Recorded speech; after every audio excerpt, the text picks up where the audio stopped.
10 star news ఇక details చూసుకున్నట్లయితే మన్నూరులో రామన్నకు జనం నీరాజనం. రామన్నకు హారతులతో పూలగుచ్చాలతో వెల్కమ్ చెప్పిన తిరుపతి జిల్లా మహిళా విభాగ ప్రధాన కార్యదర్శి రామతులసి. ఎమ్మెల్యేగా ఆశీర్వదించండి, మీ రుణం తీసుకుంటా. వెంకటగిరి నియోజకవర్గ వైఎస్ఆర్సీపీ అభ్యర్థి నేదురుమల్లి రామ్కుమార్ రెడ్డి. వెంకటగిరి అసెంబ్లీ నియోజకవర్గం బాలైపల్లి మండలంలోని మన్నూరు గ్రామంలో బుధవారం వైసీపీ ఎమ్మెల్యే అభ్యర్థి నేదురుమల్లి రామ్కుమార్ రెడ్డి ఎన్నికల ప్రచారంలో పాల్గొన్నారు. ఈ సందర్భంగా మన్నూరు గ్రామంలో నేదురుమల్లికి తిరుపతి జిల్లా మహిళా విభాగ ప్రధాన కార్యదర్శి రామతులసి పెద్ద ఎత్తున కర్పూర హారతులతో పూల వర్షాలతో ఘనస్వాగతం పలికారు.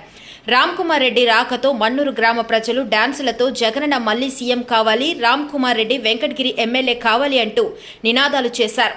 ఈ సందర్భంగా తిరుపతి జిల్లా మహిళా విభాగ ప్రధాన కార్యదర్శి రామతులసి మాట్లాడుతూ రామ్కుమార్ రెడ్డి వెంకటగిరి నియోజకవర్గ సమన్వయకర్త అయిన తర్వాత మన్నూరు గ్రామానికి వాటర్ ట్యాంక్, బ్రిడ్జి ఏర్పాటు చేయించారని తెలియజేశారు. అదేవిధంగా తమ గ్రామానికి బస్సు సౌకర్యం లేదని, అందువల్ల ప్రజలు చాలా ఇబ్బందిగా ఉందని, మా గ్రామానికి బస్సు సౌకర్యం కల్పించాలని నేదురుమల్లి రామ్కుమార్ రెడ్డిని కోరారు.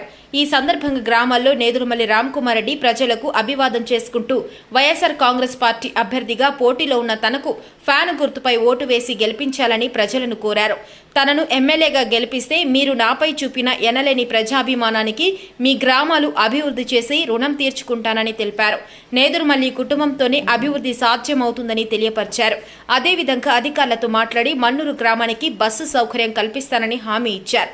ఈ కార్యక్రమంలో రాష్ట్ర వైఎస్ఆర్సీపీ మహిళా అధికార ప్రతినిధి రావి దేవికా చౌదరి, మాజీ AMC chairman Endoti Madhusudan Reddy, Balaipalli MPP Gudur Bhaskar Reddy, YSR Congress party senior నాయకులు సూలూరుపేట పరిశీలకులు కలిమిలి రాంప్రసాద్ రెడ్డి, బాలైపల్లి జేసీఎస్ కన్వీనర్ వెందోటి కార్తిక్ రెడ్డి, మండల నాయకులు, గ్రామ నాయకులు, కార్యకర్తలు, అభిమానులు పెద్ద ఎత్తున పాల్గొన్నారు.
ఎవరిని చూసి అరుస్తున్నారు మీరు?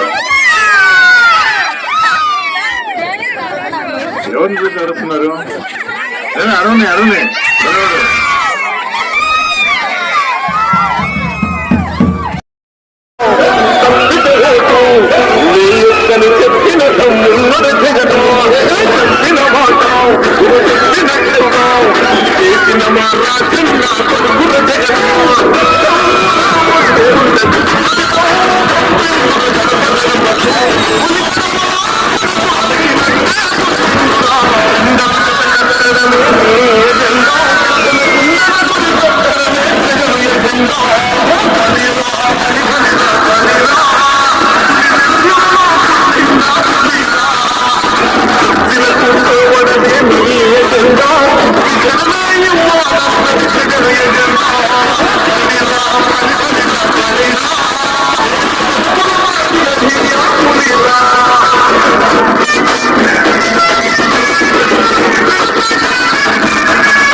మీ ఎమ్మెల్యేగా మీకు సేవ చేసే భాగ్యం కలిగించమని కోరుకుంటూ సెలవు తీసుకుంటాం.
వైఎస్ఆర్సీపీ అధ్యక్షులు మరియు మన ఎమ్మెల్యే రామ్ కుమార్ రెడ్డి అంకుల్ గారు మన ఊరికి వచ్చిన్నారు. సో ప్రచారం భాగంగా మన ఊరిని చూస్తే ప్రజలారా మనకి నీటి సమస్య ఉంది, అవునా కాదా? సో ఆ సమస్య మనం షేర్ చేసుకుని వెంటనే మనకి వాటర్ ప్లాంట్ ట్రీట్మెంట్ అనేది మన ఊరికి వచ్చేలా చూసుకున్నారు, అవునా కాదా? సో కొంచెం మంచి విషయం. నెక్స్ట్ గడప గడప కార్యక్రమానికి వచ్చినప్పుడు మనూరు గ్రామం వాళ్ళు బాలేపల్లి మిట్ల అటు సైడ్ వెళ్ళాలంటే చాలా ఇబ్బందిగా ఉంది అన్నారు, అవునా కాదా? సో బ్రిడ్జ్ నిర్మాణానికి కొంచెం ఏర్పాట్లు కూడా చేశారు రామ్ కుమార్ రెడ్డి అంటారు. సో ఇవన్నీ మనకి చాలా మంచి విషయాలు, చాలా యూజ్ అయిన థింగ్స్. సో ఈ సెన్స్ లో మనం మన రాజులకు ఓటైపించి తెచ్చుకొని ఇంకొచ్చి పంపించుకుందాం.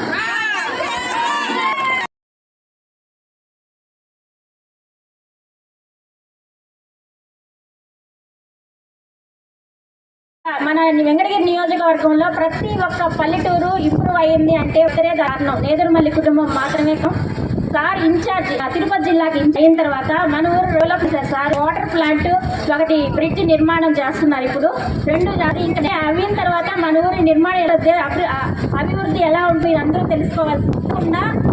నేల గురించి మీరికి తెలుసు. తప్పకుండా మీరందరూ ఇక్కడ నేదురుమల్లి రామ్ కుమార్ రెడ్డి గారికి సార్కి జగన్మోహన్ రెడ్డి గారిని గెలిపించుకోవాలని అందరినీ కోరుతున్నాను.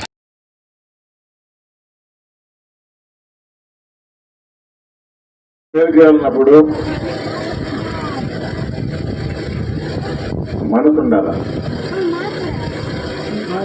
మనసుంది అని మనం తెచ్చే కాదు. మీరే చూడండి, చంద్రబాబు నాయుడు ఎప్పుడు ముఖ్యమంత్రి అయినా ఆయన వెంటే కరువు ఉంటుంది. అందుకే చంద్రబాబు నాయుడు కరువు కవల పిల్లలు అన్నారు. గుర్తుందా? 5 సంవత్సరాల్లో 1 సంవత్సరమే వర్షాలు పడింది. అవును, 9 సంవత్సరాల్లో 7 సంవత్సరాలు కరువు. ఎప్పుడు కరువే. అంటే మంచి మనసు లేనప్పుడు, మంచి చేయాలని అనుకోనప్పుడు మనకి ఏ విధంగా తెలుస్తుందా అంటే, ఎందుకంటే ఇది బటన్ నొక్కితే వచ్చేది కాదు. అదే జగన్మోహన్ రెడ్డి కూర్చోబెడతా 5 సంవత్సరాలు ముఖ్యమంత్రిగా ఉంటే ప్రతి సంవత్సరం సమృద్ధిగా వర్షాలు. ఇది అందరికీ అవసరమైన, తెలుసుకోవాల్సింది అవసరం. ఎందుకంటే రైతన్నలు బాగుంటేనే మనం భోజనం చేయగలం. 14లో రుణమాఫీ అన్నాడు. ఇప్పుడే భాస్కర్ రెడ్డి గారు చెప్పాడు, రుణమాఫీ అన్నాడు, చేయలేదు కదా అన్నాడు. అసలు రుణమాఫీ ఎందుకు వచ్చింది? బ్యాంకుల్లో రుణం తీసుకున్నాడు రైతు, వర్షాలు పడలా, కష్టాలు పడ్డాడు, తీసుకున్న డబ్బులు తిరిగి చెల్లించలేకపోయాడు, రుణం పెరిగింది, ఎన్నికల సమయం వచ్చింది. ఇదే అదనుగా ఆ రుణాన్ని మాఫీ చేస్తాను, మీ తరఫున నేను కడతాను. మాఫీ చేయడం అంటే ఊరికే గవర్నమెంట్ ఇచ్చింది కాదు, బ్యాంకుల నుంచి తీసుకున్న దాన్ని నేను మీ తరఫున కడతాను, మీ రుణాన్ని మాఫీ చేస్తాను అని మాయ మాటలు చెప్పి ఓట్లు వేయించుకొని ముఖ్యమంత్రిగా కూర్చొని మర్చిపోయాడు. అది చంద్రబాబు నాయుడు. జగన్మోహన్ రెడ్డి ఏం చేశాడు తెలుసా? 19లో అసలు రుణం ఎందుకు తీసుకోవాలి ప్రజలు, రైతులు? రైతు భరోసా కింద నేనే ముందర డబ్బులు ఇస్తాను, మీ అవసరాలకు వాడుకోండి, విత్తనాల, ఎరువుల, హార్వెస్టరా, మీకు తెలుసు దేనికి వాడాలో. 50,000 రుణమాఫీ చేయమన్నాడు. ఈసారి ఎంత ఇస్తున్నాడు తెలుసా? 80,000 ఇస్తున్నాడు. జగన్మోహన్ రెడ్డి రైతన్నలకు 80,000 ఇస్తున్నాడు. సమృద్ధిగా వర్షాలు, దిగుబడి పెరిగింది, రేటు పెరిగింది.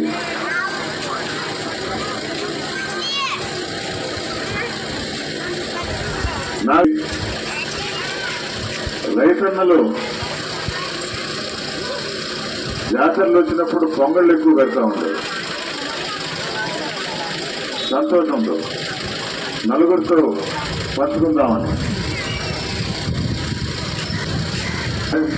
మనసున్న మారారు ముఖ్యమంత్రిగా ఉంటే మంచి జరుగుతుంది.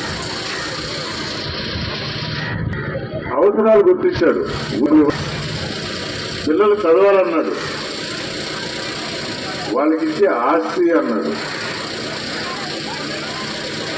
అమ్మ ఒడి అని చెప్పి 15,000 వేసాడు. కానీ బళ్ళు బాగాలేవు, గవర్నమెంట్ బళ్ళు బాగాలేవు, ప్రైవేట్ బడికి పోతాం. ప్రైవేట్ బడిలో 15,000 ఫీజా, 20,000 ఫీజా. నారాయణ చైతన్య అయితే 30,000, 40,000. ఆయన మనుషులే, చంద్రబాబు నాయుడు మనుషులు. జగన్మోహన్ రెడ్డి గారు ఏం చేశారు? బడి రూపురేఖలు మార్చారు. చూసారా? ఇక్కడ ఇచ్చారు డబ్బులు ఏమా? చూసారా? బడి రూపురేఖలు మార్చాడు. ఇది ఇంకా పూర్తి కాల. బయట ప్లే గ్రౌండ్ మొత్తం ఇంకా మార్పులు చేసేది ఉంది సెకండ్ ఫేజ్ లో.